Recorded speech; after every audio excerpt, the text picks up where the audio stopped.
à tous ces détenus, souvent dépourvus de tout, l'État a l'obligation de revoir les conditions carcérales pour préserver leur dignité. Je réitère mes remerciements aux militants du mouvement Gëm Sa Bopp pour la forte mobilisation suite à la prise d'otages dont j'ai été victime. J'ai également pensé au soutien de tous bords de la société civile, la classe politique dans sa globalité et mes colistiers de Sàmm Sa Kàddu. C'est le lieu d'exiger la publication des résultats de l'enquête demandée par le président de la République suite au saccage barbare du siège de notre frère, le député maire de Dakar, Barthélémy Diaz. Pour moins que ça, j'ai été violenté par des éléments de la gendarmerie, puis envoyé en prison pendant 12 jours. Alors, comment comprendre que Abass Fall, auteur de menaces politiques avec incitation d'usage d'armes de tout genre, qu'il soit libre jusqu'à présent? C'est l'effondrement de l'état de droit au Sénégal face à une justice partisane et à un sens unique. D'ailleurs, les ministres de la Justice et de l'Intérieur ont fini de créer un État pastéfien. Le chef de l'État, chef suprême des armées, Bassirou Diomaye Diakhar Faye, doit prendre ses responsabilités pour mettre un terme de Ousmane Sonko contre les militaires et contre les opposants. Le Premier ministre doit cesser de parler des sujets relevant de la sécurité publique dans ses meetings. C'est de l'irresponsabilité tout simplement.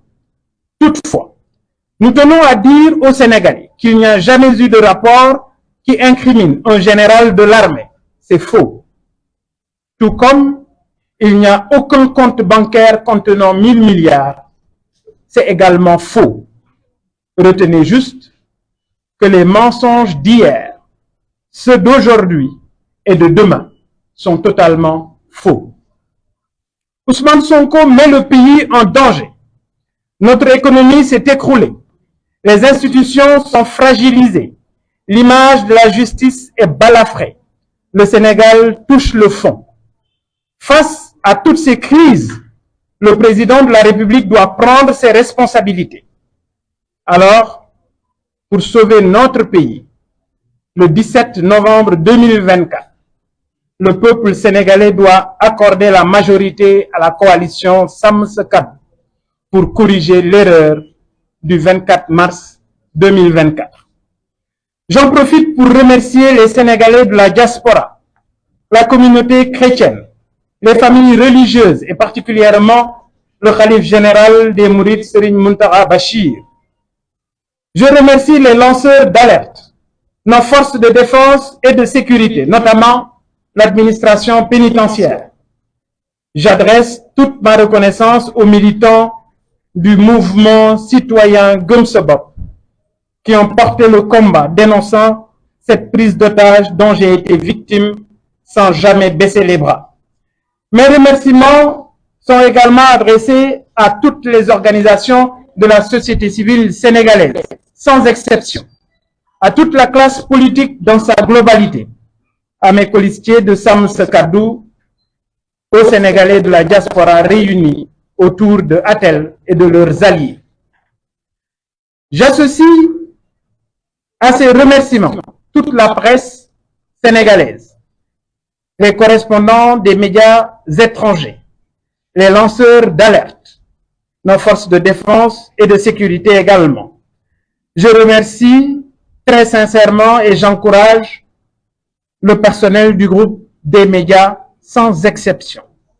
J'ai eu écho et j'ai pu suivre depuis ma cellule le travail remarquable et inlassable pour la défense de la démocratie sénégalaise et des libertés. Aux jeunes reporters, à mes consoeurs, à mes confrères de toute la presse, j'ai su garder de bons souvenirs de votre engagement pour la sauvegarde des libertés. J'adresse ma plus haute considération à mon pôle d'avocats. J'aurai le temps d'y revenir. Pour finir, nous lançons un appel aux partenaires du Sénégal sur la situation d'une grave fragilité dans laquelle se noie petit à petit notre pays, tant au plan politique que financier. Nous appelons la communauté internationale à la vigilance, car ce pays vit une situation inédite qui doit attirer toutes les attentions. Nous interpellons l'Union africaine, la CEDEAO et les Nations unies. Enfin, j'invite le président du parti PASTEF, le Premier ministre Ousmane Sonko, a publié dans les 24 heures sa déclaration de patrimoine. Chers concitoyens, vous serez surpris. J'invite également Ousmane Sonko à dire dans les 24 heures et publiquement s'il va criminaliser l'homosexualité une fois à l'Assemblée nationale. Et enfin, il devra nous confirmer ou infirmer s'il est titulaire d'un compte bancaire à l'étranger. Je vous remercie de votre aimable attention.